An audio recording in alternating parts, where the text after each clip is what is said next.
Assalamualaikum warahmatullahi wabarakatuh. Perkenalkan saya Andi Muhammad Masyad Hidayat dari Program Studi Ekonomi Islam EI 23A Fakultas Ekonomi dan Bisnis Universitas Muhammadiyah Makassar dengan nomor induk mahasiswa 1057411000523. Hari ini saya akan mempresentasikan hasil kerja saya tentang Al-Quran dan Hadis terkait dengan pinjaman atau hutang.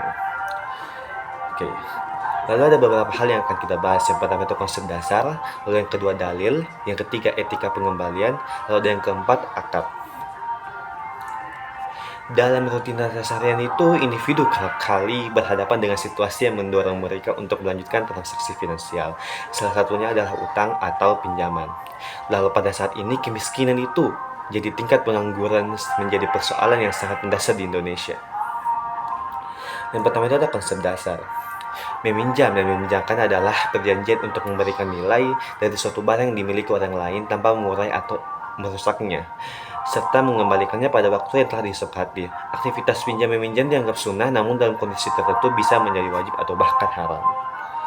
Pada Al-Quran itu dijelaskan pada Al-Quran surah Al-Ma'idah bahwa wahai orang-orang yang beriman, janganlah kamu melanggar sunnah-sunnah Allah, bulan-bulan haram, hewan-hewan kurban, sesajen dihias dengan bunga-bunga, dan orang-orang yang sedang haji menuju Baitullah untuk mencari karunia dari keridaan Tuhan mereka. Setelah selesai haji, kamu diperbolehkan berburu. Janganlah kebencian suatu kaum pernah melarang kamu masuki Masjidil Haram, mendorong kamu untuk melanggarnya. Hendaklah kamu bekerja sama dalam kebaikan dan kebenaran, dan janganlah kalian berkolaborasi dalam kesalahan dan pelanggaran.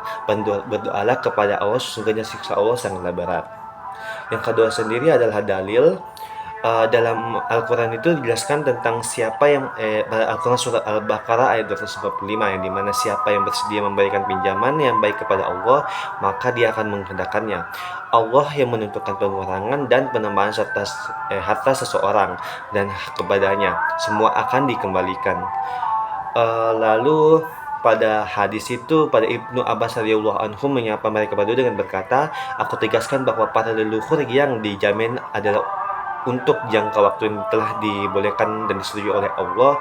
Allah Subhanahu wa taala berfirman, hai orang-orang yang beriman, jika kamu memiliki hutang pada waktu yang telah ditentukan, maka hendaklah kamu mencatatnya. Lalu yang ketiga ada etika dalam pengembalian pinjaman atau hutang.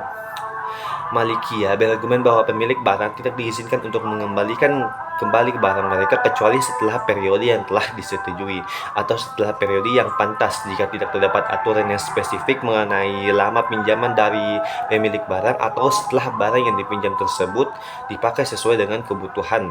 Malikiyah mengandalkan pandangan ini dengan kewajiban untuk melaksanakan kontrak atau kesepakatan yang telah dibuat seperti yang bercantum dalam surah Al-Maidah ayat 1 berikut ini. Al-Maidah ayat 1, kalian yang memiliki iman bertindaklah sesuai perintah Allah.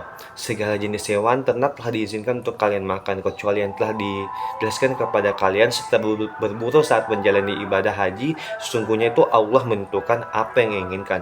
Lalu pada hadis juga diterangkan bahwa seorang muslim itu terjalin dalam ketentuan yang telah disetujui di antara mereka.